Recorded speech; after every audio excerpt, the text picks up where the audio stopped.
I held each of my two children in the first moments of their lives, cradling them into my chest, nuzzling their soft, marshmallow cheeks, and looking into their unfocused eyes. And ever since, I felt a deep, marvelous father's love. Heart beats fast, colors and promises. How to be brave, how can I love when I'm amazed at the power they have to influence my decisions. I literally changed my career because of my children, and cannot thank them enough. They gave me the nudge to seek out ways to slow down time, treasure each moment, and encourage others to do the same. one step closer? I cannot dictate my kids' personalities or futures, and they must learn many important lessons the hard way, like all of us. But I can share my hopes with them. So, to celebrate Father's Day, I offer here a letter to my children. For 1,000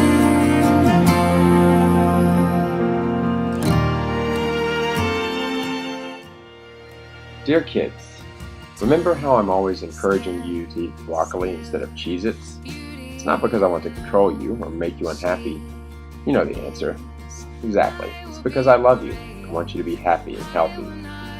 Well, I have opinions about a lot more than just which foods are good for you. Here are a few more things I'd like you to keep in mind. reminds of me. Every breath, every hour has come to this. One step. You were 10 and 4 when we rode bicycles around all of Iceland for 46 days. Many people worried in particular about you, Saya, asking if you wouldn't get bored sitting for hour after hour in that bicycle trailer with only crayons and a pad of paper to distract you. I told them, yes, she probably will get bored. That's what imagination is for. Boredom is like being tickled.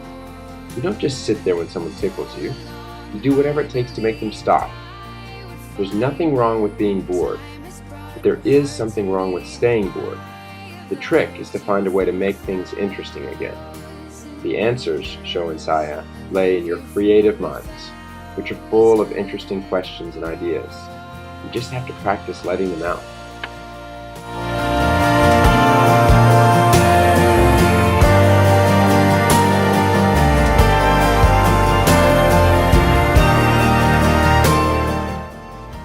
I hope you struggle often and are frequently uncomfortable. You may think, wait a second, a daddy shouldn't make his kids feel bad. That's true, but being uncomfortable isn't necessarily a bad thing. If you run all the way down the soccer field and are out of breath, you still push a little harder to score a goal, right? Discomfort is a natural part of growing and learning.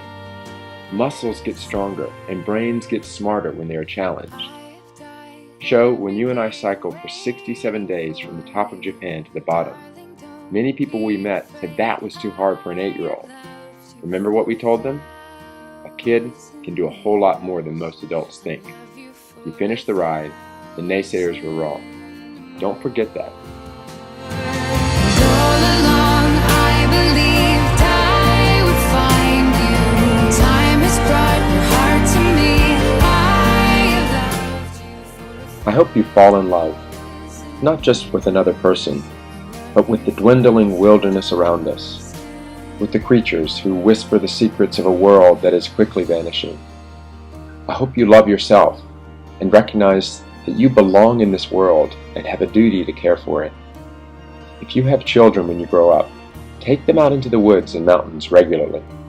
The more time you spend in nature, the more you realize how connected we are to everything around us.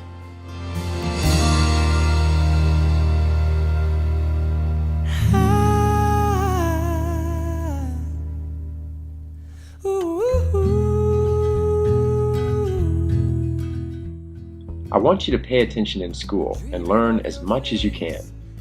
But don't worry too much about your score on a test or getting into a prestigious school. Success in life comes from surrounding yourself with people you love and trying hard to make the world a better place. Don't follow the herd. Wander away from the others to discover a new flower, a different view, and the path that is most meaningful to you. You may find that before long, the herd will start to follow you. That I'm still in love with you. My advice up to now applies equally to boys and girls, but here I want to say something different to each of you based on your gender.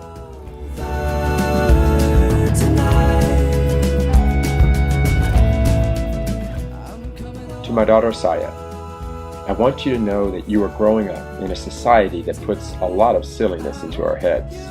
Girls wear pink, boys wear blue, for example.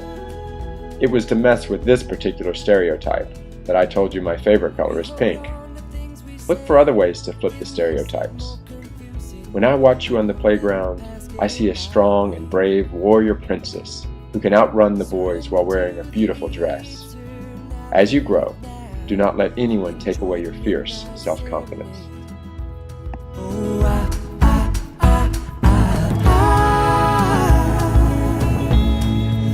I hope you notice. To my son's show, our society teaches boys to be tough, hide their emotions, and avoid open expressions of love for their family and friends.